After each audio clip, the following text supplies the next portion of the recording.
right, and we're live. ADHD. Hey, what's going on, guys? What's going on? James Kopechny, what's going on? Jeffrey Nothing from formerly from Mushroomhead, and a lot of other bands like Purgatory in the 80s. What's going on, guys? Not too much. Not much, just enjoying Sunday. Whew. We were talking about, before we got on the podcast, like we were talking about some of the other exploits that you had been on, like what was it, Bent? What was it, Bob? So you were talking about like Captain Kangaroo, like one of your friends had been. So was that your name in the band? Like what I read on Wikipedia was like Bob Keyshaw was your name in the band. It was actually Kevin Kangaroo's name. And my buddy Don Foose, we've known each other probably 30 years, and he wanted me in his band because my tattoos look cool in the photo, and then I played in a couple of videos. I play bass on guitar on one, and I can't play either, so it's just pretty funny. I mean, for doing that. Okay. Yeah. That's pretty awesome though. Like like kind of like you remember like the beginning of like when Marilyn Manson first got involved in Nothing Records, he played guitar in a couple videos, and like he couldn't play guitar at all. You know what I mean? That's funny. One of those kind of situations. The reason I thought about that was like it kind of comes back to your name, Jeffrey Nothing, and Mushroomhead. Has to do with a David Lynch movie. Yeah. Like what's this? Like it felt really good when I saw the movie. It just clicked with me instantly. Like what's the story behind that? Well, we were really one of these personas. We were all from a bunch of Cleveland bands. We didn't want people to have preconceived notions of what they're going to hear or see. Okay. We were costumes and masks and made up names like the guitarist. He was originally a sample guy, exhibitionist. He went by Bronson, one of the main characters from the movie Street Trash. Oh, okay, We just thought of different things get a name from, and some of them were just basically staring us in the face like Joe Kilcoyne became Mr. Murder Nickel. It just made sense. Oh, yeah, that's... Okay. Yeah. Could I ask you a question, man? Where, so I know, like, I guess the old bass player, he went by Pig Venus. Now, I thought that was fucking hilarious. Is that made to be a joke, or is that from something, too? I just thought he wanted to be, like, the opposite order of saying he was a large guy. So, It had a dark comedy element to it, like. Yeah, for sure. He was a good showman. I'm not so sure about his playing all the time, but he put on a good show. Right. It's weird how like in this is the only industry where like sometimes you'll pick the guy that can't play as well, but he's the guy that's easier to deal with. If that makes any kind of sense. You know what I mean? Like this is the guy who can get the job done. This guy's awesome and amazing, but the guy that's awesome and amazing, you can't deal with him. You know what I mean? Yeah, it was kind of a mix of that. It was the original bass player was his older brother, and he was going to have a son and got a really good job, and he's like, "Hey, can you get my brother and take my place?" And we're like, "Oh, yeah, sure, I guess." Yeah. It wasn't the best relationship in the world, and it lasted its time. But if we auditioned, we would probably want someone else. Right. Yeah. Right. But there's always that old story, the old story of Metallica, like Les Claypool tried out for Metallica whenever they loved Cliff Burton, and then they were just like he was just way too good. He's just way too good. You know what I mean? There's a monster list of people that auditioned, and I think whoever won that was going to hate life. I feel like Jason was a great player and guy, and he's never gonna be able to replace Cliff.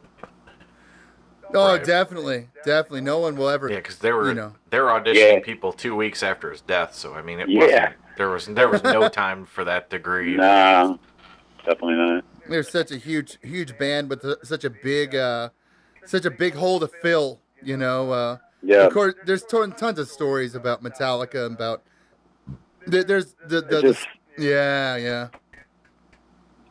Yeah, I was a fan, and then I think there's things that today would make Cliff roll over in his grave if he got to hear them. Yeah. That's another story, kind of. It's one of those like, I definitely agree, man. Like, I feel like to some extent their name should now be Ika. Ika, yeah. It's like, where's the medal? Where's the medal anymore? But they're 60-something years old, man. Like, I mean, it's like load and reload, and it's like, I don't need to hear any of it. Thanks. Alternative, like they turned into during the like late '90s, they're like, we're gonna become an alternative band. We don't care what you think. Mm-hmm. Our drummer can no longer keep up, but we don't want to fucking mention that. But in the lowest common denominator, thank you so much for Pro Tools. Thank you so much for Pro Tools. Like, thank you for Beat Detect. Thank you for Beat Detect. Thank you. DAW systems allowing people to piece shit together since the mid-90s. Anymore, it's probably like, thank you so much for BFD or Addictive Drums. You know what I mean? The drum plugins.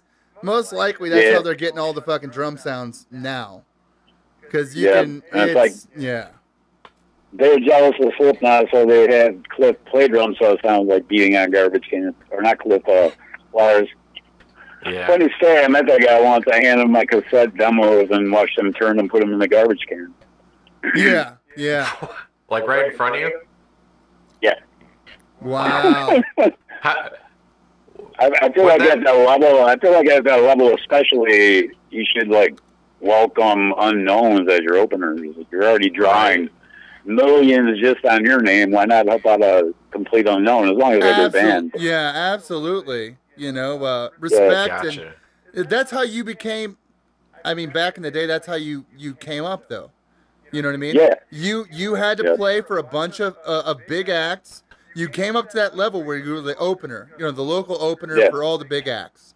And then that's how it always was. That's what I appreciated back then. Yeah. That like, was the I'd way go it worked. see Kiss or whatever and see a band I never heard of and fall in love with them and be like, thank you. Thank you. Yeah, that was the old school method. You know what I mean? That was and that was the organic method too. You know what I mean?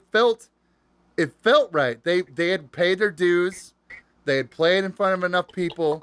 Somebody decided that was the person who should open up for the big headliner and that fit that genre, and then they built their career from there. And then for sure everybody knew. But like anymore, it's like how many tickets can you sell? What can you guarantee us? Internet rat race. The internet rat race too, yeah. I mean, it's just just sad. The golden era of music is dead. That's for sure. It makes me wonder, like, when you guys were out touring and stuff, like, were you making a decent living, or was it like ramen noodle starving situation? It was kind of a mix. Like, there'd be times when I did decently, there'd be times when I wouldn't get a taste. But yeah. I mean, there's bands out there that probably all do things by the book. I wish I could say that's how it always was, but you live and learn, really. Yeah. Makes sense. Yeah, it totally makes sense. So, like, if you guys were in a good album cycle, you guys would do really good. But if, like, you're in a slagged album cycle, you guys were preparing to write the next album, or maybe writing on the road, trying to get your material together in order to print this, hopefully we get out of this cycle, we can go into this next thing, and then we can get into this, and, like, I'm just speculating, Yeah, I mean, plus there's, like, you sign the Universal after Slipknot comes out, and they're hoping to catch lightning in a bottle, and then you put out basically your same compilation you did on a smaller label of your original three records, and they're like, we can't wait to do our record with you guys, and then by the time that comes, some people in charge make some wrong decisions, and you're dropped, and it's wow, that major world was nice for a minute, and now you're back to no tour support, no right. Man, because like, let's hope for the best and expect the worst kind of world. I remember seeing you guys for the first time in Ozfest. Like, and it was hot. It was here in St. Louis, like just hot as balls, and like dude, that was pretty intense, man. Like, God, I think that was like what, '03 you guys were on that, right?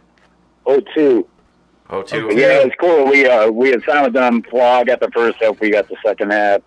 It was cool just to be there, and when you're there, you're like, wow, I want this forever, and then you end up like falling down the list of the band food chain a little bit, or a couple things go wrong, and it's like years before you get Chicago Open Air again, or Rock on the Range, or whatever it is. Yeah. It was fun, and I love festivals. I like to be in that loop. Hopefully I can get back. Yeah, dude, it's excitement, isn't it? It's like lightning in a bottle. Definitely. People tend to say that, like, once you catch fire in the industry, like, you never want to walk away from that kind of. It's not even even if you had the money, it wouldn't be about the money.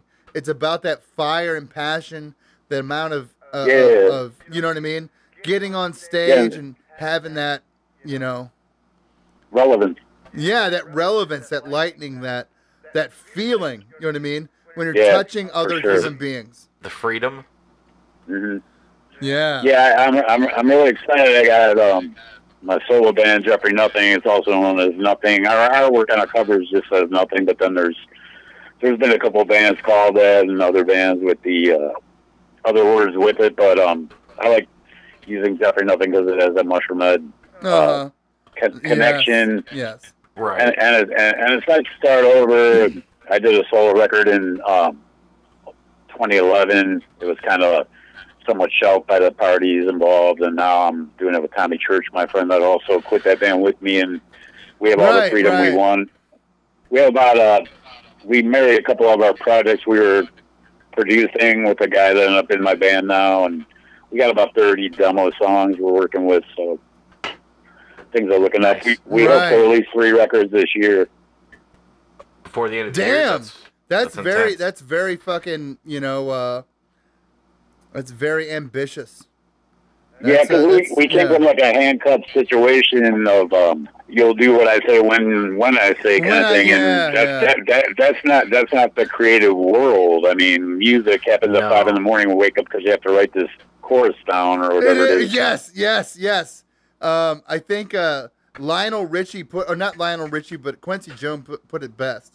He said, if you don't wake up whenever you have a song that's in your heart to write it down, that God will give it to somebody else. Oh yeah, and I'm so happy to have an iPad with notes, and I have a voice recorder. Because if I don't stay up all night and remember my melody, I'll lose it, and then now I can track it and go to sleep. Damn right. It works out way better. Damn right. I still got the paper and pen method.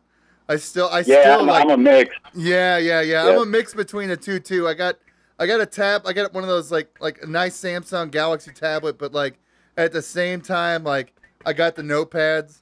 And sometimes when I look back at the notepads, I'm like, when you wake up in the morning, you're like, what the fuck was I trying to write? You ever get those moments where you're like, what the fuck was I trying to put down on paper? Yeah. And then I'll still be a crazy person that just tells myself I'll remember it in the morning. And I'll completely lose an idea sometimes.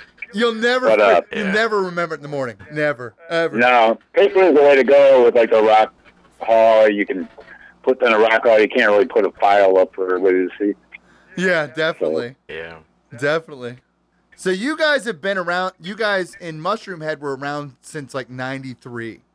We started forming that in '92. We played our first show on October 23rd, '93, which is crazy. Coincidentally, my wife's birthday, but her birth date is '85. So. Right. Gotcha. So you guys were jamming for about a year before you played out. Yeah, and putting the numbers together. We just rehearsed at this big group rehearsal space and brought in people that we jammed across the hall from and stuff. Right on. So it was a cool way to grow. Yeah, I was at the drummer 29 years, I believe, and it's interesting the way things change. But yeah, you wind up in these situations whenever you never realize, like, you're when you form a band, even without the legal part of it, you're entering a contract with other people. Yeah, like an emotional deep contract. Fucking marriage, man. Jeez. Yeah. An emotional contract with other people. Yeah. Time is going to change people no matter what. I mean, right. Almost 3 decades is a while. That's a long time, man. That's a third of anyone's good life. I think about the Grateful Dead. It's like over 50 years now. I can't even imagine. Yeah. Well, you guys being together that long, even by itself, is still like, 99% of the people don't come near that amount of time. Yeah, and we did keep the band out there. It's just crazy because the doors coming and going are so insane. And I know so many people at bands, and they would have the same thing. To have any band last forever and keep the same people through it all is amazing. Yeah, it's an incredible that's an incredible feat. You know what I mean? Yeah. And you guys switched members like less than a lot of bands that existed for that long, especially as many members as you guys had. Yeah, definitely.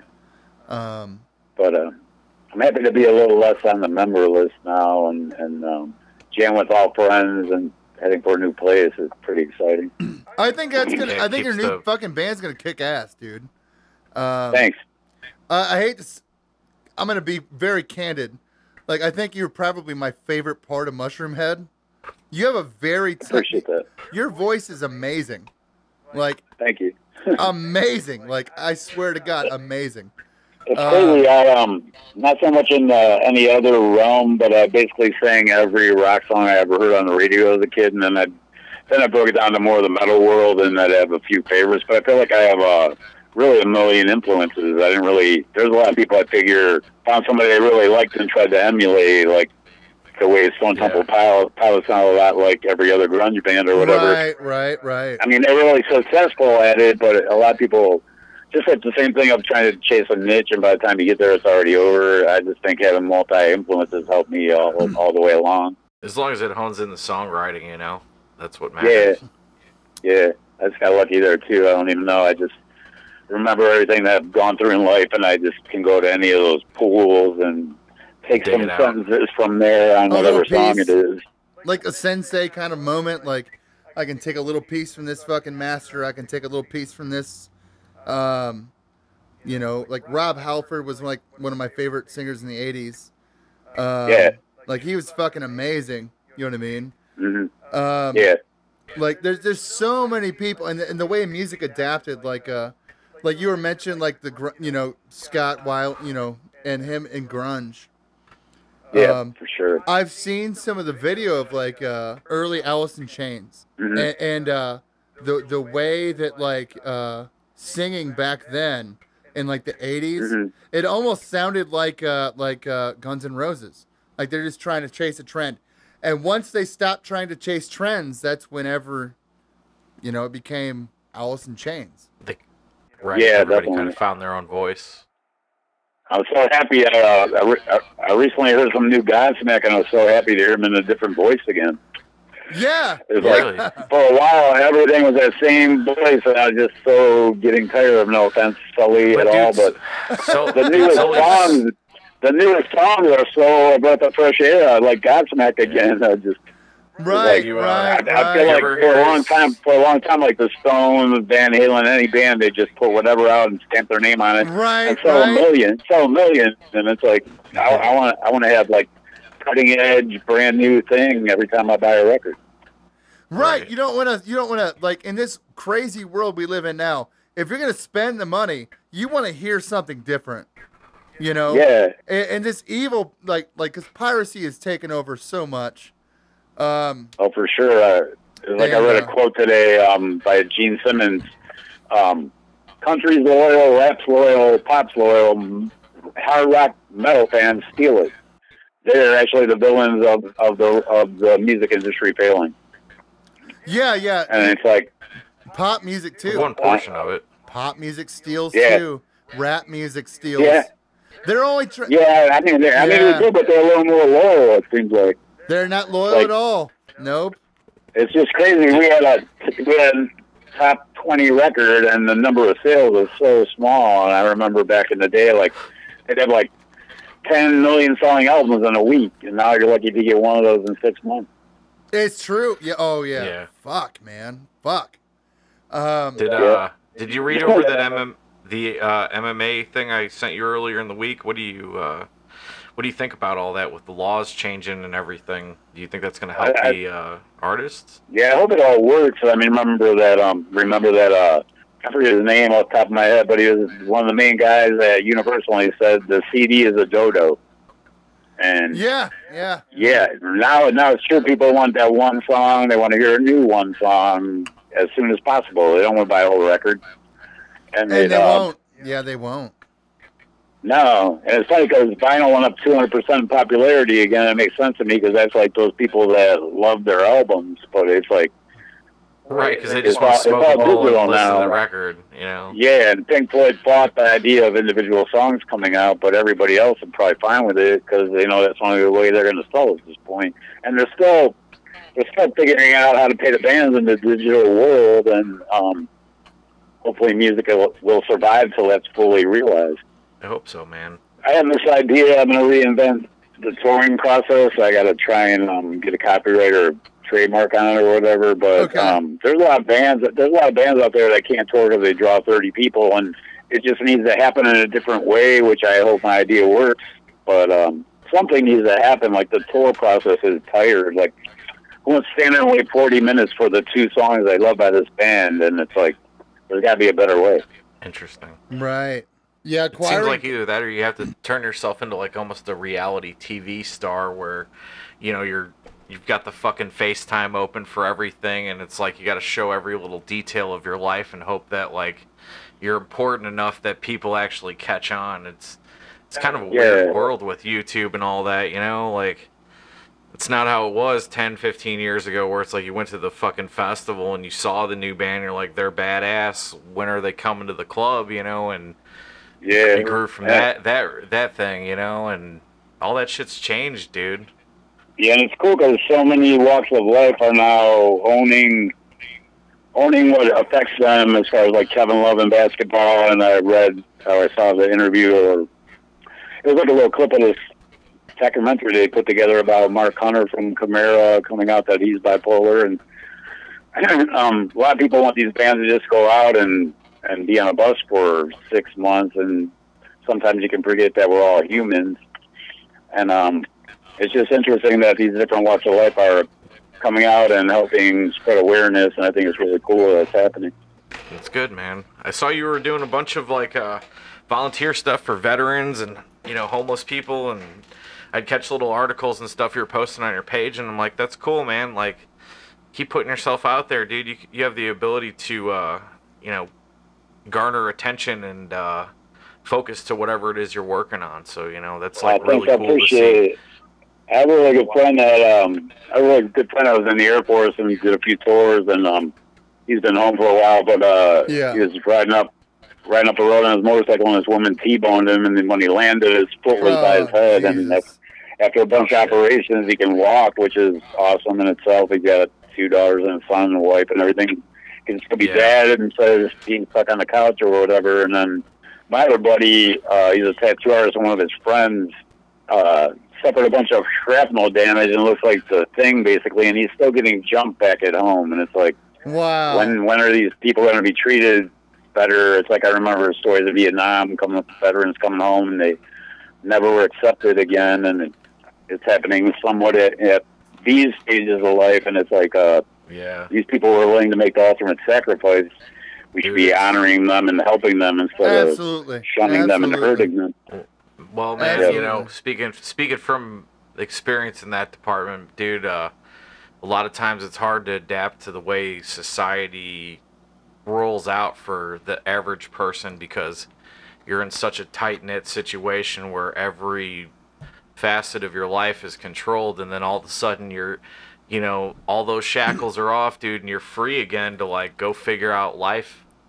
And man, that in itself can be kind of toxic when you maybe don't have the best game plan to continue with, and then you find yourself kind of caught on a hamster wheel, and people tend to turn within themselves, at least, speaking personally on that regard, to where, like, you don't want to, like, air out that you've got issues, because it's like, no, there's people in Africa that aren't fucking eating today. Like, whatever I'm dealing with in my head's really small potatoes in comparison. Definitely not, though, but it's like, I made a shirt for my buddy, they're Save 22, and I made a shirt for them. It's because I thought of doing a tattoo on for him after what happened with his leg that says "Scarred, Not Scared," and he ended up liking that a lot and thought it'd be cool to make a shirt for the people that have served. And I made the second hour capital, and he's like, "That's great because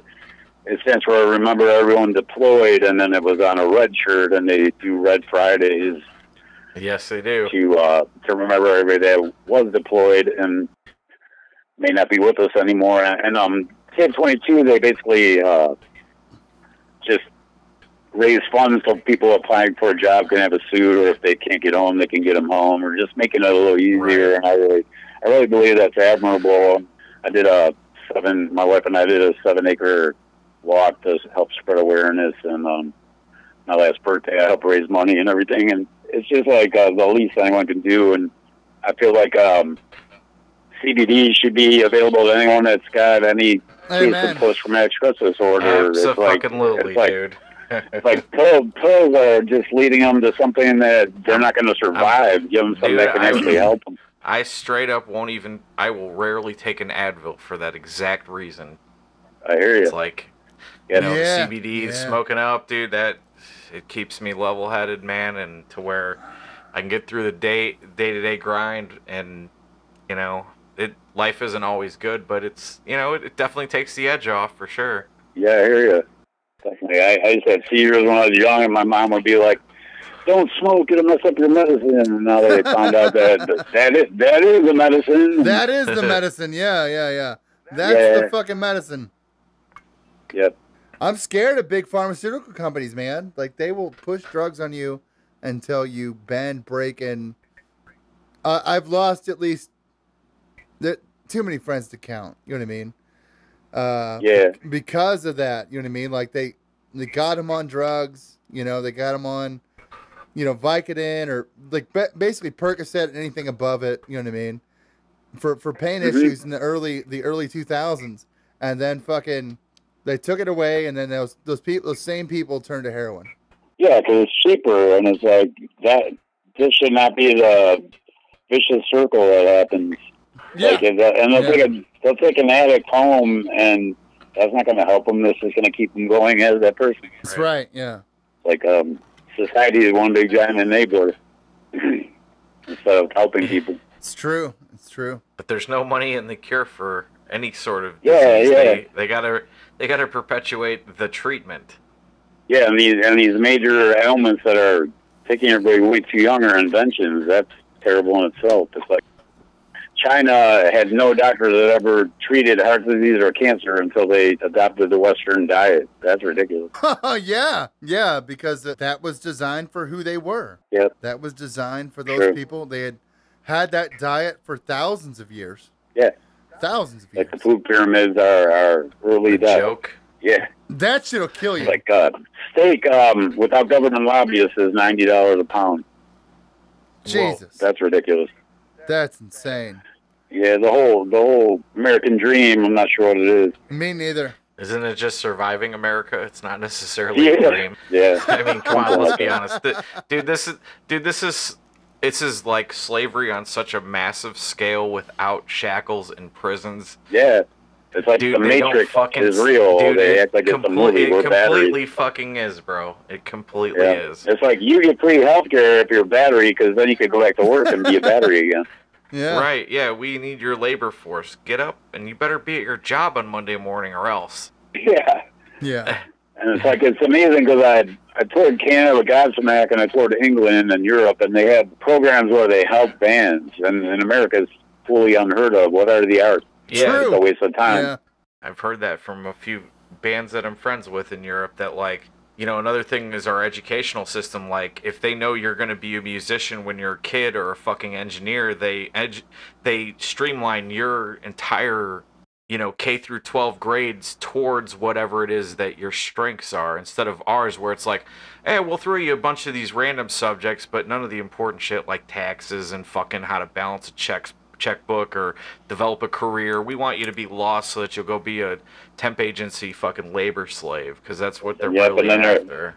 And then there's full states like Michigan who just do away with the arts, period. That's why they started making more movies in Cleveland, Pennsylvania. It's like, what are you putting this money toward? It's ridiculous in itself. It's a weird time to be alive, man. Really is. Yeah, it is. I feel like I was a little bit late. I feel like I honestly feel like I'm a little bit early in some kind of weird way. Like I shouldn't have been born in the 80s. I should have been born in like the 60s. I was like that weird kid that like I totally like loved industrial music. Like became a keyboardist, you know what I mean? Like bought all kinds of samplers, and I kind of fell in love with hip hop on the like the back end. You know what I mean? Like it was just because everybody was using the same equipment I was making using to make industrial music, and everyone was like, okay, like all right, you can play with us too. You know what I mean? You got all the I was just the odd kid though. You know what I mean? If that makes any sense. It just makes me sad though. Like it's odd. I really like this project, or it's not even a project. It's just one guy, and I feel like he made a new invention of like emo rap, and his name was Lil Peep, and he loved Xanax, and now he's dead. Oh, and he was popping on like candy, and it's just like really interesting music. And oh shit! By the time I heard it, the guy was already gone. Oh, and they glorify all that. They glorify taking drugs, like Lil Xan, all these people. It's like, well, dude, ridiculous. Check this out. So, okay, there was a dude. I guess his name's his name's Vlad HQ in St. Louis. Mm-hmm. He threatened Lil Xan. I guess, dude, Lil Xan's like 15 years old, I think. I mean, just look at the kid. You know what I'm saying? Right around there. He's like 15 years old. You know what I mean? This dude fucking. And he's huge. Oh, dude. This dude fucking in St. Louis, because, like, that's where we're from, you know what I mean? He comes out and he's like, man, I'll fucking kill you. You know what I mean? He's like, you come here and play this show. This stupid asshole is, like, out there shooting AK-47s into, like, a lake or some bullshit, which I think it's actually, like, from the background, it's actually an affluent part of the fucking... The dude's a bitch. All right? You know what I mean? This dude's, like, shooting... AK-47s into a lake. He's that's nuts. Shooting Glocks into. He's like, I'll fucking kill you. Come here. And they cancel his tour date. Wow. They canceled the dude's tour date. All right, and a cousin of a friend of mine, and I'm not trying to like say like I support the guy or anything else. A cousin of a friend of mine came out, and he's an ex-military person. He's like, he made a video, and he's like, dude. Your next show is December 1st. We'll kill you. Yeah. You're not from the city. Like you're yeah.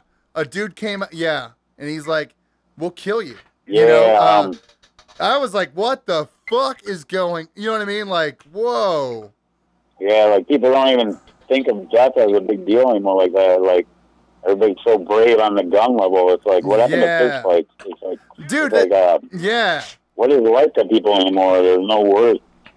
Yeah. No, like, why can't we just like fight? You know what I mean? Like, yeah, it's ridiculous. It's crazy. Like going to school and coming back home isn't even a given. Yeah. Like you might. I mean, I say this because like you're from Cleveland. It's so crazy because like we have like the highest drug levels of like Cleveland, Detroit, St. Louis. You know what I mean? Like. There's all these Midwest towns that are like cities that they have these high levels of violence, and they have these high levels of, Yeah, it's so weird to me. I think about the theory and all that. I feel like they're dumbing down the areas around the Great Lakes. Like that's a very prized natural resource, and they're sedating this area more than anywhere else. Right. It's so ridiculous. Hey, are you guys in St. Louis? Yes, sir. Are you anywhere near that? Are you anywhere near that crazy area where they buried the uranium and that whole town dying of cancer and all that? Jeff, honestly, I live literally less than 10 minutes from there. Wow, that's so nuts. I watched that documentary. I was horrified for those people. You're talking about the where it's buried in the city waste dump or whatever they did it in the 50s? And it's like the levels of radiation in their houses are as high as in the dump. Yeah. And they're like, no, this stuff can't possibly move, and it moved, and it's like right at their street now, right by this river. It's insane. Yeah, man. And they ignored all these people. They heard their cases and then blew them off. It's ridiculous. Yeah. Yeah, it's a big deal. They try to silence everybody, man. Like, yeah. This place is fucked up. That's just the way it is. Like our plastic has food in it, or the same chemicals as a flotation device. It's like, right. We stopped eating fast food or drinking pop like a month ago, and we're drinking dark green vegetable juice, and it feels way better. That and water. Right. And that stuff is just asking for trouble, and it's everywhere. The chemicals in it, or the food itself, whatever they want to call that stuff. Yeah, it's just, factory grade fucking feeder shit. You might as well just go and buy cat food. Yeah. It's like chicken McNuggets in a week, they start turning purple, and I don't know what the heck. Yeah, that's crazy, dude. What a weird world music, the world's nuts. Yeah, music is interesting, man. So do you feel like it's a great communicator? Do you feel like anything you've said throughout your career has resonated with people? Like, fans, maybe when you're in a different city or... I feel like the main sentence I've said that really stuck with people is you don't know peace till you've been suffering. Do you remember that lyric line? I feel like you were handed everything your whole life and you didn't really have to work. What do you know about, like, pain, really? Isn't that Solitaire Unraveling? Yeah. Yeah. Yeah, and that was a crazy fucking video, man. That was a crazy video, that was interesting. Bro. That was like $165,000, more than that, $250,000, I think, to make, and that was the Universal days. That's the Universal days. There was 60 tons of sand in an airplane hangar, and the camera. Wow. Damn. The camera crane alone was $1 million. Damn. Wow. Yeah, but yeah, that one and gonna lead to revival, the most simple survival for me. I try to make a difference in my lyrics and say something instead of just no offense to you, Andrew WK, but Party Hard it's a song. Right. I'll give him that it's a song, but dude, I try to say something. And it's interesting because we were on Access together, and he would sit and write a book to everyone that was in the fan line. And wow. I'd rather say something in my lyrics, really, but to each their own, I guess. Party, party, party, party, party everywhere. Yeah. Of all the places you played, what was your favorite venue? That's a tough one. I like a few places. I really like this club in Flint, Michigan called the Machine Shop. I've heard Everybody and their brothers played there. It's metal and outlaw country. It's really cool people own it and run it, and it's just very rock little club. And then I really like God's Estates. Gorge and George Washington is really amazing. It's like right in a canyon kind of thing with a big lake next to it. I saw orcas driving in there, jumping in the ocean. And, oh shit! I love any place in LA. Whiskey. The whiskey, yeah. Ski club when I was there. Just different places, and I like my aunt and uncle when I was little lived in Australia, and I always dreamed of going there. And I played Sydney where they lived first, and Perth where they lived last. It was cool to be where they were when I was little. That's badass, dude. That's pretty fucking badass. Yeah, I used to dream of playing New York and LA, and then I ended up in Moscow and Australia and all over the world. And you're like, fuck the bullshit. Wow. Like, this is kind of awesome.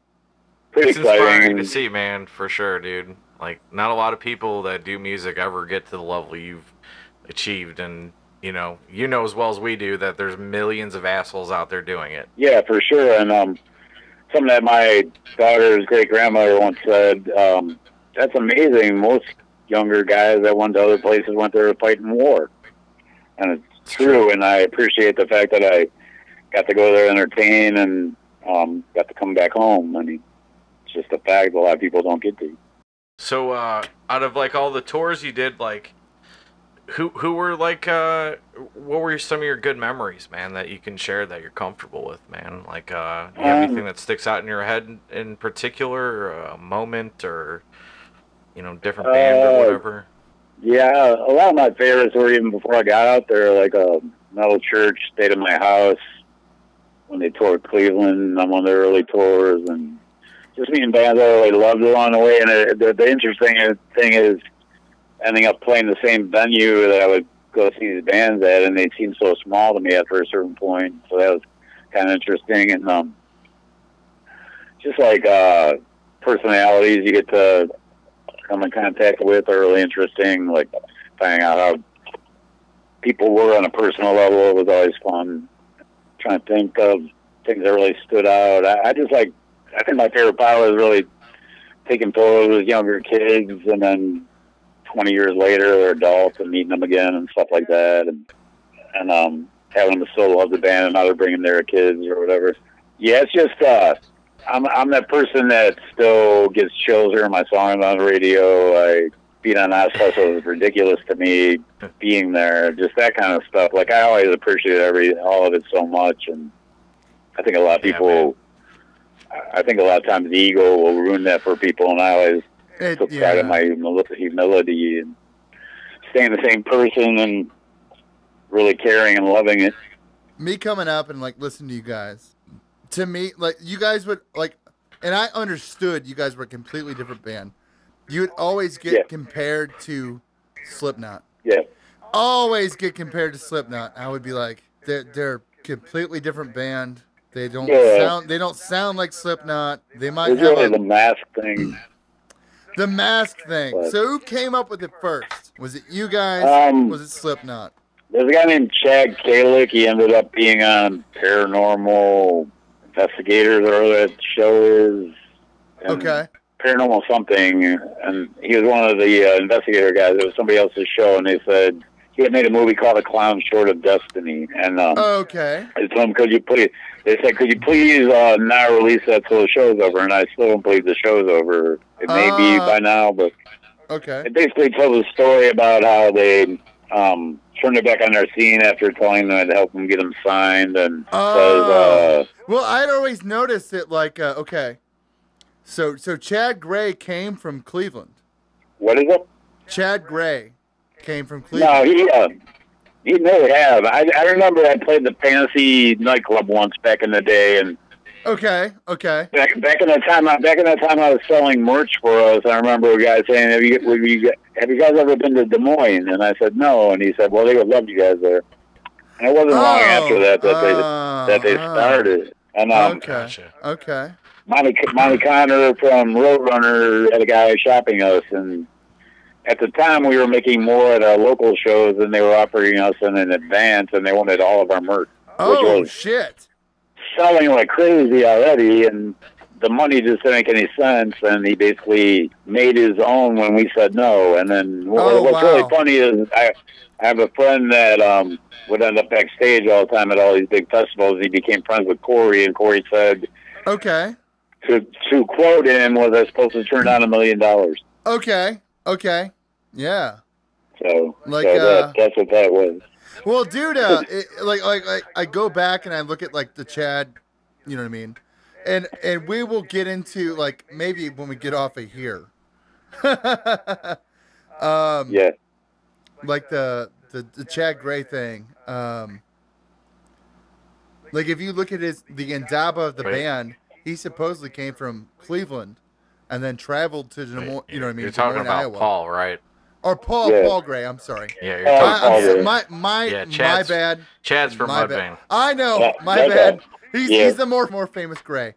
I apologize. Yeah, I mean, as far as what I know, I believe Sean and Joey were the only ones from Des Moines, and they had Anders Cole. I forget what his last name is. He was the singer, and then they. Okay. Wanted somebody more commercial, so they got Corey and. Okay. Yeah, I just heard a lot of stories. They basically built this out of the corn hub. Yeah, it's like Limp Bizkit, or not Limp Bizkit. Linkin Park had this theory with the other guy rapping, and until they brought in Chester, they didn't do anything. But they were made, and some people even thought that it was from our model. Right. Well, they were already way made. And it's also interesting. somebody that was supposedly in on their discovery made a band afterwards named Dry Cell, and we played with them on Local Bazooka in 2002, and their album was shelved because Linkin Park said, if you release them, we're gone. And the singer of the band is now coincidentally the singer of Stone Temple Pilots. Oh! Wow. Yeah, that makes a lot of sense. That's a weird way that all played out. Yeah, pretty crazy. So there was a band called No Control at the time. I was a 15, 16, 17-year-old guy, and they would play like benefits for firemen and all this stuff. And then the guy that found Linkin Park found them and put this Jeff Buck guy with them. And he was like 10 years older than the oldest one of them. Right. They're really good, but their record never even came out. They had a song on Queen of the Damned when that DJ woman comes on when the girl's drinking coffee. Okay. Interesting. Yeah. You're talking about Dry Cell again? Yep. Body Crumbles, that's what that song was. Yeah. They're really good. They soundtrack. Played a tour with us after that. But it's just interesting how everything works. Yeah, so like... So it's almost like an ego-driven thing. It's like you guys didn't bend, and he made it happen in a different way, just like almost out of spite. It's crazy amount of power. But I'm just like to do my new thing. Like I said, we got a lot of songs made and got some interest, and can't wait to get more music out. We just put one song on YouTube, and we're about to drop another one like the 25th. That's awesome. Fuck yeah, man! I saw that video you did with Waylon that you guys, I guess, did a live show not too long ago. Dude, yeah, it was last good, Saturday. Man. Last Saturday. It was crazy. I prayed right before that show. There was supposed to be tornadoes there that weekend, and the weather held up all day, and I prayed before we went on for an amazing show. And the second we started, it started pouring right on the stage. Oh, shit. and my guitar player got zapped. Luckily, he didn't get electrocuted. He went to grab my in-ear monitor's transmitter out of the pouring rain and touched it up against the strings. Luckily, he could let go of everything and didn't get really zapped. Yeah. But, yeah, it was interesting, pouring rain for our first show, but we got through it. Everything seemed good gear-wise and everything. Yeah. Is Waylon living out by you, or is he out in North Carolina? Like, he's actually in Philly. He's in Philly. I'm not sure how he ended up there, but yeah, he's in Philadelphia. Good deal. No offense to Philly, I'm just saying. I'm from northeastern Pennsylvania. Yeah. Times. Tommy's from like same area as Waylon, and then he's back home right now working on our music till we do this show we have coming up. Good deal. So you guys just trade tracks through the internet, or how do you guys work on your material?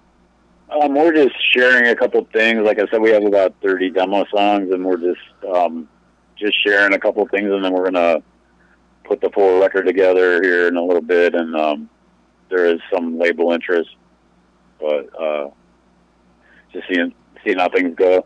Good deal. You got a time frame for when you think you're gonna get that done or release it? Probably somewhere around January. I'm thinking. I'm not really positive on a for sure release, but we're ready to go. It's just a matter of tracking and getting it all finished out the rest of the way. But we want to do as much as we can. Pass the winter. I'm sorry, what was that? I said it's just interesting way to pass the winter for sure, man. Yeah, for sure. I like making as much music as I can. That was part of the reason why I wasn't happy where I was. We were on a different schedule, and we're planning, like I said, to put out 3 records this year. We'd be lucky if we get one out in 3 or 4 years. And it's like being creative, it shouldn't be restraint. Yeah. Sometimes it's like that, depending on the people you're jamming with. Yeah. I know. And now we're on our own, playing our own schedule, so it's cool. For sure, yeah. You kind of opened my eyes to that when we were talking off, in Messenger, like last week or whatever, about that's like a common thing with bands. It's, you get too many chiefs or whatever, and then it's like you're in this weird power struggle dynamic to just get shit done. It's like it wasn't supposed to be like this. Like, it's very laid out and easy. It's a song. Yeah, and it's not fucking... my issue was there was only one chief, and that's not how it started, and that really catapulted us all backwards. I feel like we could have done so much more, but it's just hard to say what you're going to get. Like, I hear that classic bands that I love never get along, and makes you wonder how some things would have done had they gone a different route. And I'm lucky I get to do this different route now. It all works out for a reason, man. And just as long as you're happy with everything, and still able to move forward and do the things you do, like you got a lot of people out there on, rooting for you that may not know you personally, but dude, we are aware of your work, man. There's a long fucking catalog there, and it's good to hear that you kind of broke free from it and you're able to kind of go off and do your own thing at your pace. It's got to be freeing, right? Like to just I mean, it's like definitely like shackles off just in life itself. It's like I woke up again, and I really appreciate all the kind words, and I look forward to just keep adding to that catalog, and hope everybody feels what comes out from what's coming up. It's an exciting time, really. So what shows do you have coming up, man? We're playing in my hometown. I was asked to be part of what was originally a guy's clam bake in his yard, and then he decided he wanted to call it Hatrix Fest. And and it was going to be like maybe 200-300 people. He was going to build his own stage, bring in vendors, all stuff, and then we knew we had to move to a bigger venue, and then he had someone make a flyer for it and actually put my last band's name on it. So they reached the venue and had my show canceled. And strangely enough, I resurfaced now with a family friend of my wife that has been a promoter DJ forever in town. We actually played Blossom in 2000 by ourselves, and he did another show the next year and has played his event. And now he's my partner in this show, and everything's turning out for the better. But it's oddly enough, we're going to play the day before their world famous Halloween show, and I plan to dwarf it. I'm gonna make it a haunted house and make it like multimedia extravaganza, and things could all have been different and friendly, but I don't believe my former band has that in their vocabulary. I got you. So there's a lot of bad blood. Yeah, and I never wanted it like that. It's odd there. I left the band because I couldn't do it anymore. I stayed for a long time for the bands, and then it just got to be like, sorry, I just can't even do it anymore. And I was going to try to leave on some semi-amicable terms, and that never happened. They put out a tribute video, supposedly me, which was anything but. And then a fan that runs a video company in Ohio called Stuck in Ohio put out a fan-made video and was asked twice by the powers that be over there to take it down. And then the guy sent me the guy sent me the video, and he's like, here, you can do whatever you want with this. I put it up. I don't know why, but I was told to take it down. So in between the first and second time I put it up, and he called him back and was like, could you do me a solid and take that back down? And the guy told me, and I reluctantly took it down, left it private on my YouTube, and then after a while I was like, you know what, fuck this bullshit, and I sent it out to my team of admins for my Facebook group called Nothing Matters. I'm like, put this everywhere. And put it everywhere, yes.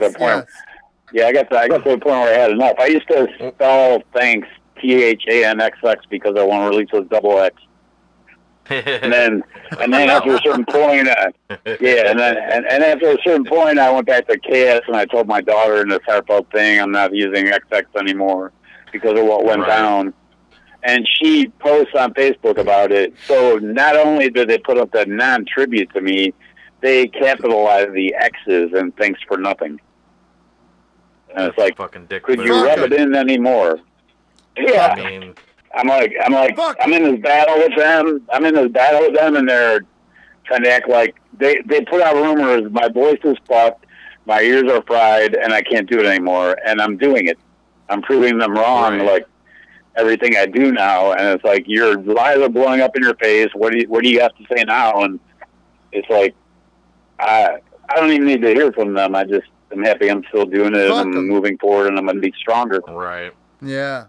Absolutely. That's really all you can do, man. Like, sorry it worked out that way, dude. Like, yeah, me too, because we had way other intentions when we started, and I thought the guy was my friend, and it's ridiculous. Right. The whole beginning of this was like, starting a band with your friend? What was it? The whole beginning of this was starting a band with your friend. Yeah. I hired him as a 19-year-old drummer.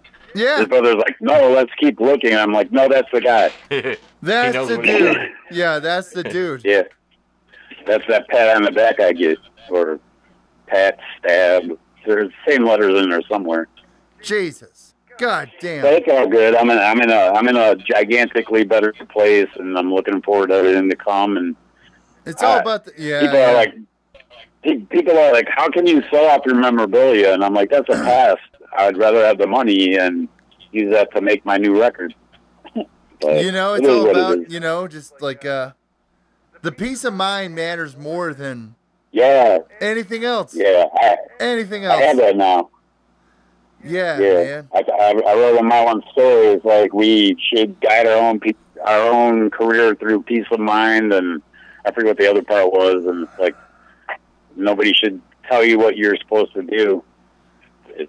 That's not music. It's not art, period. Yeah. It's opportunism. So it's opportunism. Yep. You know, feels more like you're clocking on to do a job. Yeah, clocking out. That's funny to say because the guy actually put a time clock in our studio. No! Are you fucking kidding me, dude? No! Yeah, it's like, when does anyone create on a schedule? It's when it comes to you. Dude, it's so stupid. No shit. Oh my that fucking time clock, bro? Really? Yeah. And I was thinking to myself, there's only one way I'd ever punch that. Wow. Yeah, it was insane. I don't know what happened there, but something definitely went wrong. It's like I don't know. I just noticed in my personal experience, like, you know, when you're in a group of people in a band, it's like at first you get really, really, really tight with them, you know, and then as time goes on, and it becomes such a routine that the personal connection kind of takes a backseat to like whatever the band's goals are, and if those aren't being met, there becomes this big discord and, you know, confusion in the communication, and everything gets clouded and fucked up, and it's like everybody sees it, you know, and they feel it, and it's like it's never addressed. And, you know, like the only band that I ever feel like really grabbed that by the horns and fixed it, you know, I don't want to really bring it up, but like, you know, when Metallica hired that fucking band therapist, like, I've seen a lot of people just in a different sort of circumstances right there where it's like, dude, I love you, you're my brother, but I swear to God, dude, I want to choke you to death because this is just you're not fucking getting it, you know? Yeah, and I just remember thinking, how weird is it that they actually need a therapist, and then I end up in a world where I'm like, I don't even know this guy. I thought he was my great friend. I don't even know who he is. So it makes all the sense in the world, really, to get somebody to talk you off the cliff just in your relationship with what was supposed to be friends. It's scary, man. It's just amazing. Because you guys were getting, like, you know, when you're doing an album cycle, like, you pretty much knew that when you were going to be on the road several months in advance, correct? So, like, any kind of, like, things you had to set up as far as, like, you know, day jobs or, you know, just getting your life in order to go leave for whatever amount of time, like, that takes, I'd imagine, takes a lot of preparation just in, you know, in the personal, you know, experience with it. Like, okay, I'm getting ready to fucking leave whatever I have going on here for this next year and a half. Like, that's got to be like a completely different, you know, dynamic of just, you know, a day-to-day life. Like, what did that entail? How long did you know about those kind of things? Well, it was really strange. Like, the only thing that ever really got affected for me is I was trying to break my lease of a condo I was in that was like $9 a month, and at that time I was on tour so much I couldn't even do it, and I had to spend a whole another year basically having a really expensive storage unit. We got to where we were going out a month, coming home a month, going out a month, just to, like, be home more, and I got to the point where I didn't even want to go anymore. I was, like, there was one tour where I felt like I was in need of having every tooth pulled out of my head because the stress was so bad. It felt like that. And it ended up not being the case. It was just once I got home, I was fine. But sometimes a bus can feel like a prison cell, or your bunk can feel like a casket and you're doing time or not even live anymore. But everybody always says that touring is a thing that isn't for everybody. But if it's like the way it's supposed to be, or you would expect it to be, or dream of it being, it's probably fine for most bands. It just gets to where sometimes there's a split in the power world that never needed to happen, and we should all be getting along, and we're not allowed to. That's the hardest part of it, for my experience. When it was cool, I liked it. When it became somebody's little game, for lack of a better word, it became very ugly and something I wanted to get out of as soon as I could. And just to watch the king, so to speak, and his minions torture a guy that you consider a really good friend and co-writer in my band now, that was the last thing I could take. Like, what was happening to myself didn't bother me so much. I just couldn't watch it happen to somebody I cared about. Right. Yeah. So, like, Thomas, like, he replaced your lead guitarist whenever you guys kind of had to, I'm not trying to be a dick, but you guys kind of had to push him out of the way. Because he started to do too many drugs. Party life. No. That's not what happened. No, our original guitarist, he ended up with a substance abuse problem, and it got the better of him. He is no longer with us. The guitarist that I quit with, he was a pretty hard drinker for a while, and then I ended up talking to him and saying, "Do you want to rock or do you want to drink?" And he pretty much stopped drinking, and then the sampler guy, who really doesn't even play anything and never really has, would just torture the guy emotionally, and that's one of the main reasons why I'm not there anymore, or him. Holy shit. He was like, he's still throwing out there that he's a drunk. He hasn't drank to the point of drunk other than one day that I know of for like 2 years. Wow. And just tortured him. Like, he was like, not giving him his buyout, not giving him his per diem, thought it was so funny. And just be an asshole to him for no reason. And the guy never really has wrote a thing, and he'll push pre-programmed samples on stage and pretend to play piano now or keyboards and play with a flashlight. And just one of the biggest assholes I've ever met in my life, and I don't understand why that is. And I've come to the conclusion that the people involved that really don't have talent go out of their way to belittle and dehumanize the people that do, because they're jealous of it, is all I can think of. That's all that makes sense to me.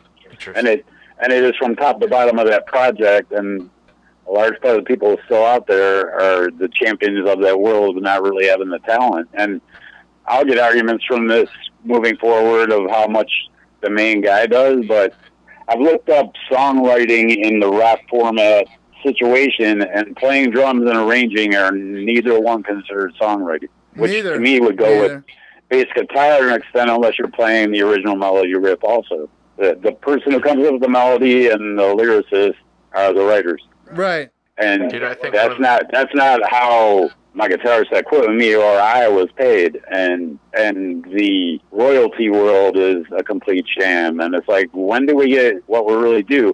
And one of the last things for me was, there's a couple of them.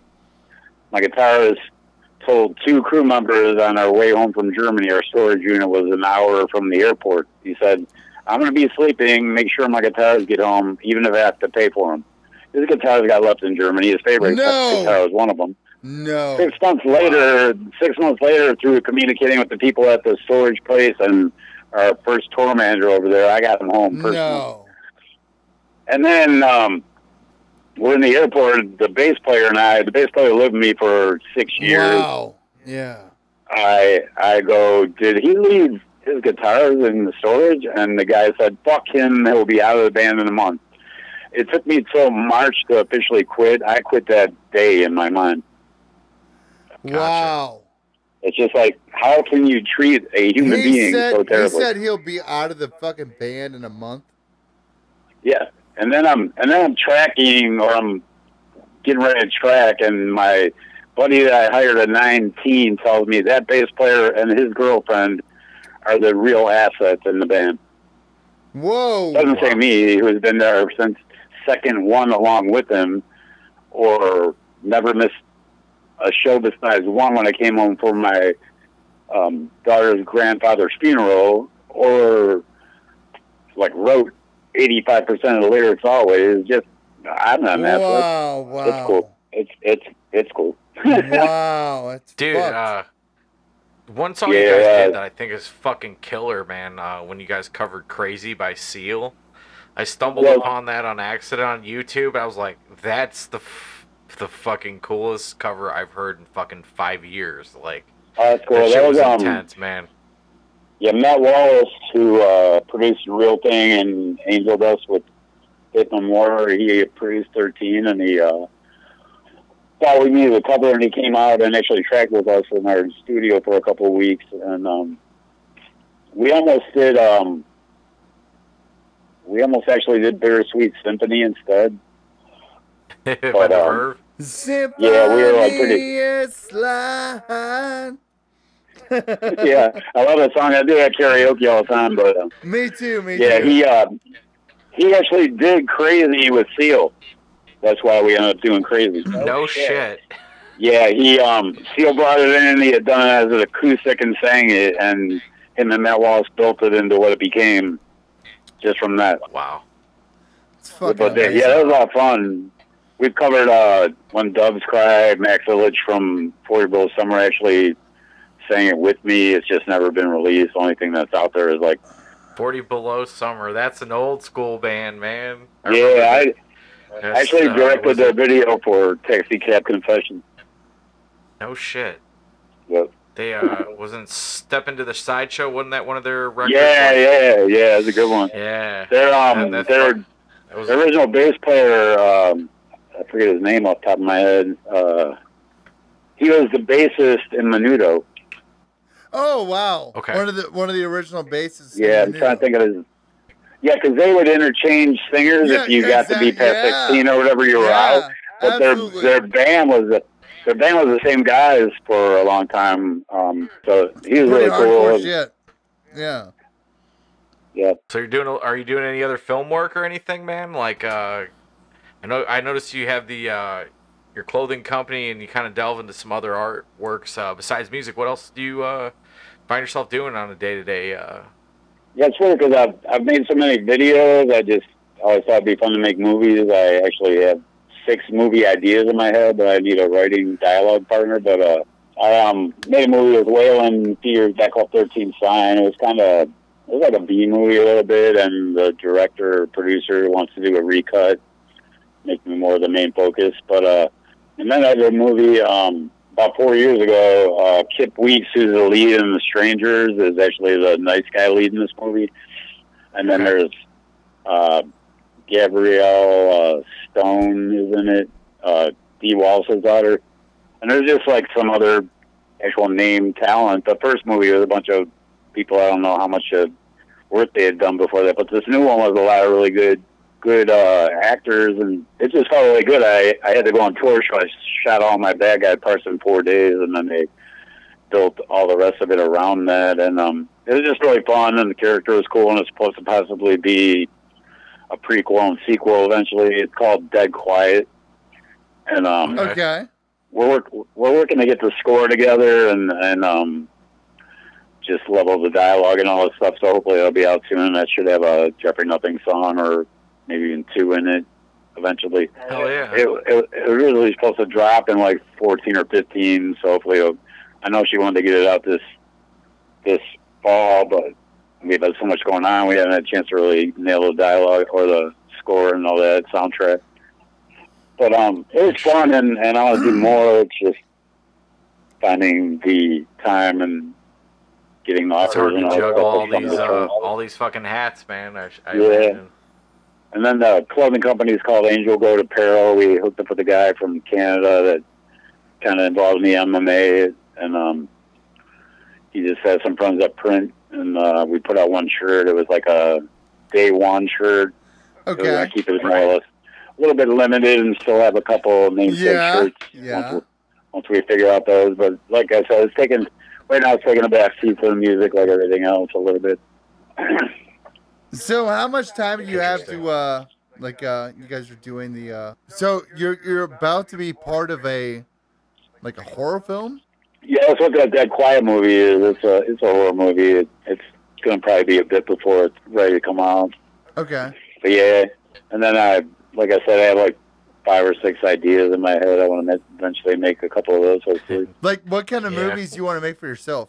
I'm very interested. I want to actually, I want to make a movie that's like Queen of the Dam meets Purple Rain, and I want to shoot.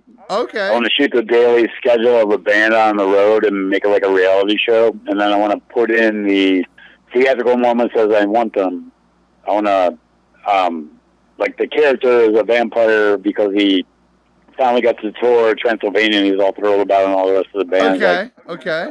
What's a big deal? It's another tour date. And I'm like, what the hell? You guys don't get it. And then we play and there's a girl that's singing every word and I'm like intrigued by this. And she's like, want to get a drink? And I'm like, sure. And she's like, let's go back to my place. And so I'm drinking this shot and as I'm downing it, I start to blur already and I see this woman walking toward me, this old woman. And before I pass out, she bites my neck. And then I wake up and I wake up to them giggling and I throw the young girl out the window and bite the old woman's neck and I instantly go back in age 10 years. And I take my band back out on the road and I have this decrepit old Eagle tour bus, but inside is perfect. And when you open the back lounge door, it's like a castle bedroom with my coffin in there, supernaturally. And as I'm on tour, I'll murder groupies and throw them in a dumpster because that's a little bit of the area of a prostitute where they disappear and people are like, oh, they're just out on tour. And then occasionally I'll court a nice girl and go to have a wedding and supernaturally lock all the doors of the church. Everyone's in white, and then the priest says, "You may kiss the bride." I bite her lips off, spit them at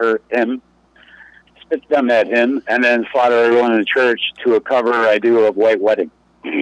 Nice. So that's like the theatrical moment as opposed to like filming the day of tour. And we can invite a crowd and shoot sound check with the crowd and have the actual concert that night and play a real concert and just film it all. And I want to call it Dracul. I want to call it Dracul, like Dracul, but instead of U, I want to make it an infinity symbol, like 2 O's.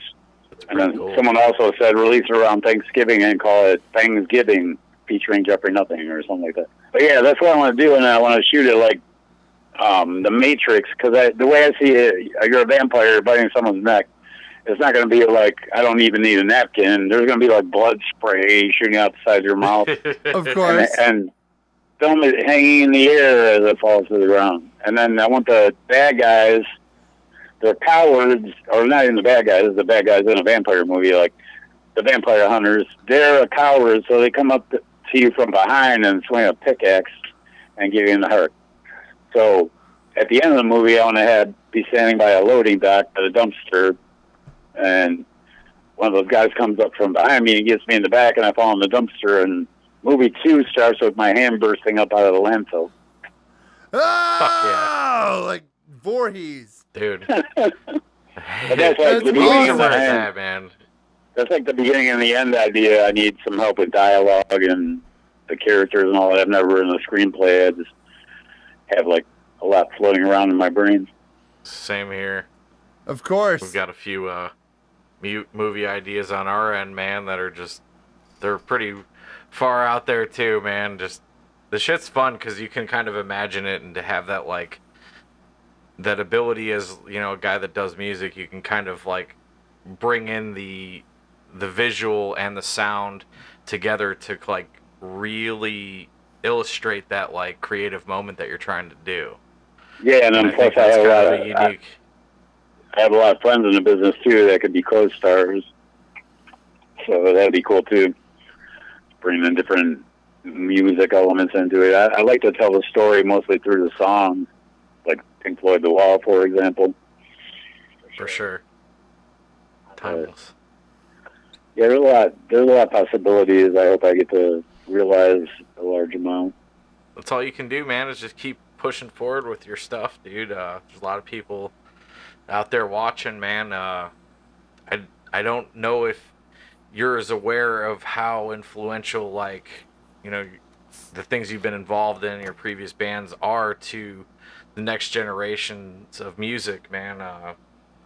It's a crazy fucking thing, man, to see what you guys do and be able to just live through that art form. It's kind of like it's hard to like see it from a person's point of view that's just kind of out there doing it in a, you know, like a home version or whatever, just trading tracks with your friends, to have that like transition to like, okay, this is no shit, here it is, and have the entire theatrics. Like that's got to be a lot to juggle, like to just take it from the idea to the actual, you know, here it is. Like production stage. Do you have like a specific way that you approach it all, or are you just kind of chipping away at all the different areas and whatever's ready you kind of send through next, or what's your process for that? Yeah, it's just more or less in the last couple of bands it's really been like throw everything at the wall and see what sticks, and boom, just having a lot of creative background, like loving horror and everything, and just trying to make my approach as a mask has been like, I just want it to be hard to look at, and dude, I feel like the hands. Yeah. That was fucking evil, dude. That's cool. That's some Clarity video, dude. That was fucked up looking, like very well put together. So awesome, because I thought of that one completely myself, other than the third eye, and I'm just very proud of it. I was thinking like Nightbreed, the guy that cut his face off with those thumb knives. I was thinking, I'm a serial killer. Yeah. I'm a serial killer. I need a new face. What am I going to do? So I thought of the hands and fingers of my victims. It just it took a minute to really have it realize, as far as my idea, my just okay sketches, the reality. But Jason Kisner, he's really good at pulling off exact reality, and it just happened exactly how I thought it. Someone you might want to, I don't know, like, you know, the legalities of everything you're working on or whatever, but dude, you might want to reach out to Prozac. You know, he's a hip-hop guy on Strange Music, but he does a lot of independent film work, and he's not too far from you. He's I think he's in like Saginaw, Michigan or something. Yeah, it's crazy because back in the MySpace days, we talked all the time. We were talking about collabing, and I just lost touch with him, and it'd be awesome to reconnect. I haven't thought about reaching out to Tech9, but yeah, I remember the name Prozac really, really strongly in my head, and I'm gonna have to try and reach out to him again. You haven't, dude. I think he's done. Dude, Tech9's pretty awesome. Like seriously, like he's a pretty good dude. Like yeah, it was really cool that song he had done with Corey Taylor really blew my mind. I'd love to work with him. Well, I'll see what I can do for you. I'm sure the powers that be could fucking make it happen, man. That'd be awesome. Yeah, I got this record. Ready to get going completely, and we're gonna have Aaron from Gemini Syndrome do a song, and hopefully even some others. Yeah, got a lot of buddies over the course of touring. Fuck yeah. What? So you think it'll be out sometime next year then? Yeah, I would say like January for sure. We have a mountain of songs, and we just gotta get in a room for a week probably, and we can knock them all out. We have a lot that's already pretty well there. I mean, Tommy went home for a week to just track in Carolina and get a bunch done. Okay. Good stuff, man. Yeah, I'm pretty. That's awesome. Thanks. This motherfucker's a killer. Definitely. I can't wait. I'm so excited. Who were some of your biggest influences growing up, man? I mean, I was 15 years old to date myself here. I'm walking down the road, and I find Grand Funk's Survival on 8-track at the side of the road. And I take it home, and it works, and that record blew me away. It's like wow. The cover of Give Me Shelter. I love the Stones because one of my first records I ever owned was a Darkly Hits of the Past shaped like a stop sign with them against the glass. And I love both versions, but that version of Give Me Shelter blew me away. And then they have a version of Feeling All Right on there too. And best sounding bass guitar ever in my book.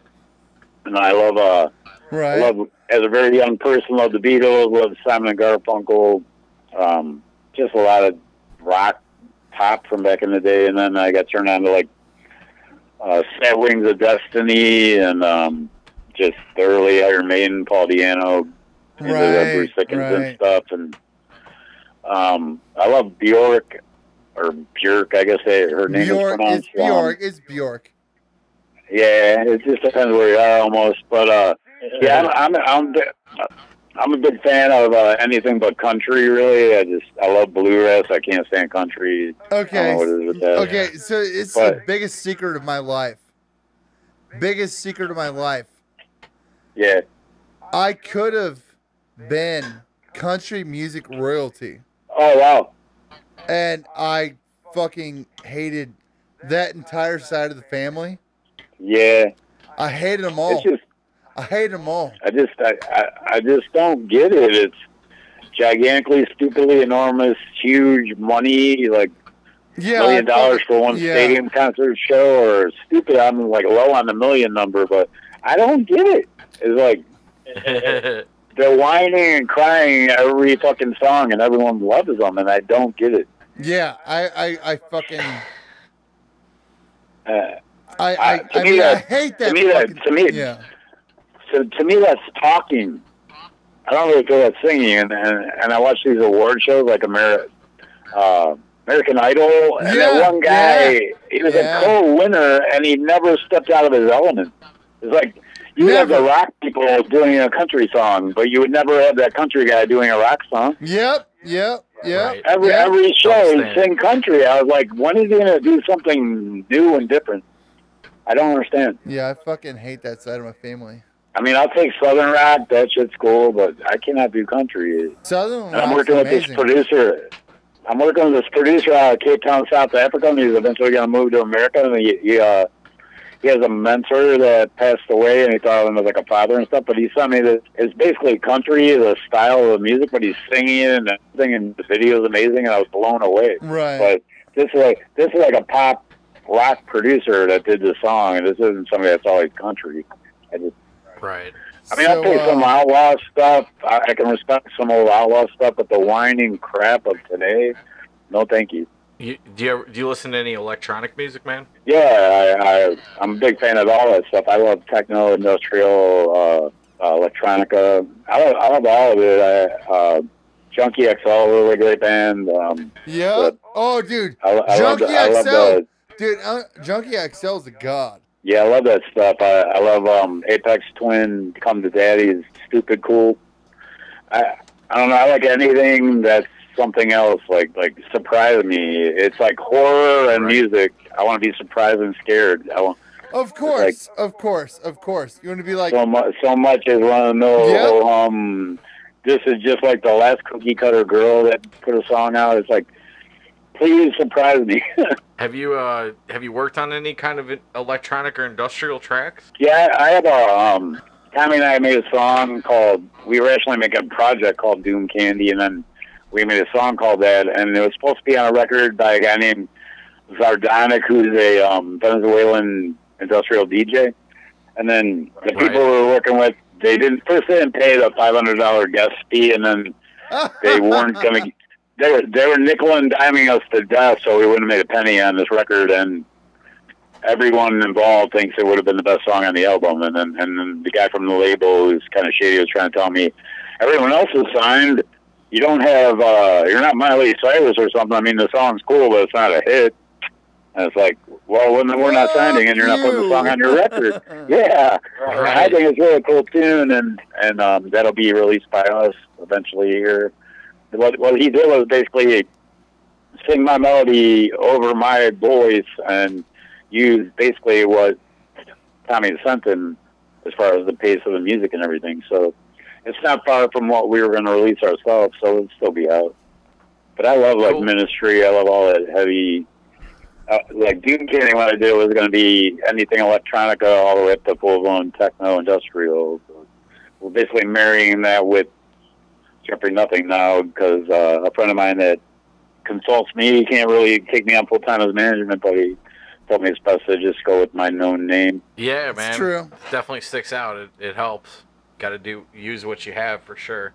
You can't rebrand yourself. You know? Like way later, you can't do it. It's you know what I mean? It's too hard to start from zero fan base back to being relevant and strong. So it's cool to hang on to some of that. Yeah, absolutely. Yeah. Fuck yeah, man. But yeah, I mean, good times. I'm glad life goes on and it's just accelerating in upward fashion, so it's cool.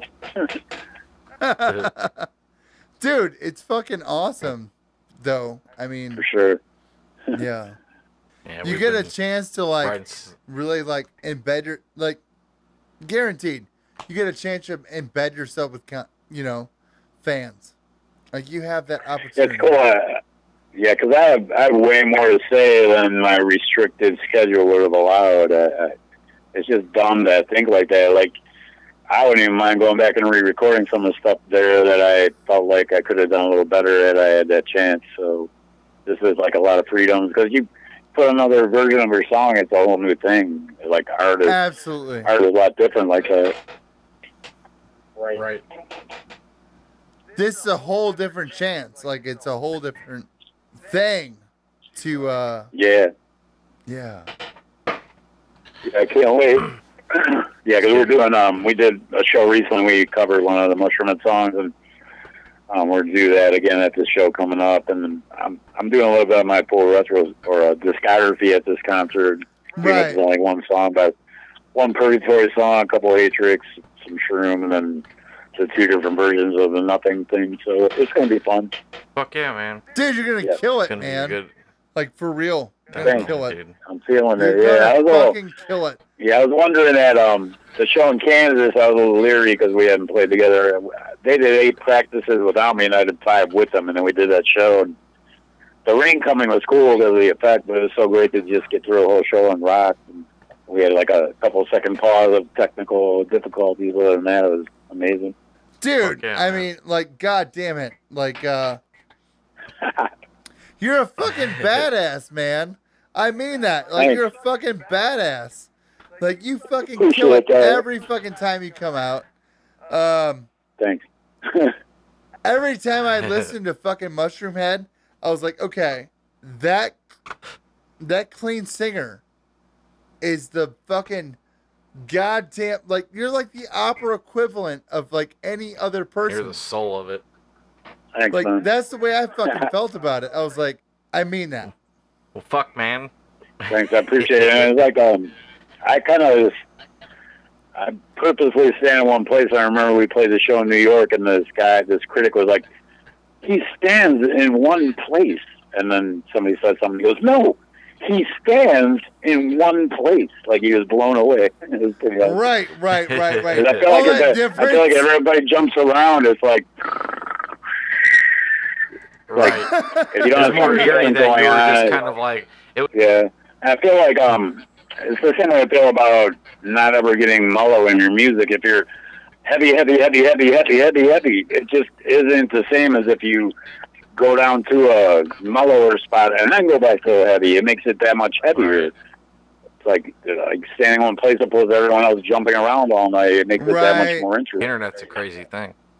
We need to do this again. We need to do this again for sure once I got a record for you guys to hear. And yeah, man, dude, we're always on the internet, dude, working. This thing's new for us, man. Like I said, we're just kind of using this as a different platform because... Oh, I love it. It's awesome. You guys are we're just chat with. For sure, man. And this is just the very beginning. Like, give us a year or so of just solidly working and marketing and just kind of getting to know people and getting it out there, dude. But we really appreciate you taking the time out of your night and it's awesome. I'm really glad to be dude. Really glad to be on the beginnings of it. It's really cool. Appreciate it. Fucking awesome, very Jeff, much. Dude, you could send me any kind of material you got as far as like whatever you need pumped on the internet, dude. We'll fucking drop flyers, whatever you need, man. We're here to help get the word out there, dude. And if you ever want to entertain the idea, man, we write songs too, dude. Maybe one day we could write something together and see what comes of it, dude. Yeah, it'd be awesome. I'm down with anything, anytime. Appreciate it very much. For sure, dude. Well, I guess we'll close it off here then and be in touch, man. We sincerely appreciate you taking the time and probably be up. What do you think? 2 or 3 days, probably, Rich. Yeah. Probably Wednesday-ish. Yep. And should be printed and mixed out and ready to go. That's awesome. Thanks so much for the opportunity, and I'll definitely keep in touch. You guys are great. Thanks, Jeff. We appreciate your time. Have a good night, man. Yeah, Thanks, you too. brother. Good night. You're welcome. Thank you.